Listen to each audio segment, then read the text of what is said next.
close loved one becomes more interested in sobriety, they can help the IP find more healthier activities in place of substance use and set goals around creating a happier relationship. Start with a roadmap exercise like they did in the functional analysis for the using behavior.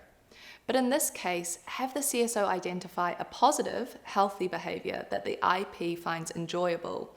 Ideally, help the CSO choose something that occurs often, is not expensive, and which there aren't too many barriers to do.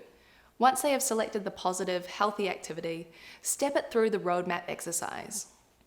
When working with the CSO to fill in the worksheet, you might choose to start with, why do they want to do it? Remember, these are the positive consequences. What are the negative consequences of this positive, healthy behavior? Now that might sound funny, but there can be negative consequences of positive behaviors, and knowing there are helps us and the CSO to amp up the positives and work on getting around the negative consequences. For example, the IP may love playing guitar, but a negative consequence is that it hurts their fingers. So how can we minimize that hurt? The CSO could encourage a small amount of practice daily to toughen them up, or a hand massage, or simply just telling them how much they love to hear them play. Now let's move back to the left side of the worksheet. What are the internal triggers that set the stage for this activity to occur?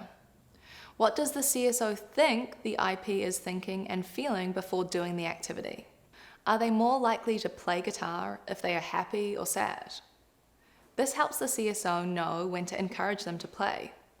If they're sad, maybe it's just not even worth trying. Now, what are the external triggers for the activity to occur? Here we're thinking about the day, the time, when are they getting off work? Again, the CSO will know that evening is best for their IP, and so asking to hear them play something at that time is going to have a higher likelihood of success.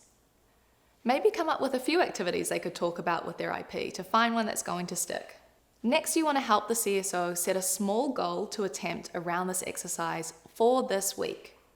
And remind them to keep the goals simple, use positive language, what do they want to achieve, make it action-oriented, keep it in their control, and consider any barriers in timing. What are the obstacles?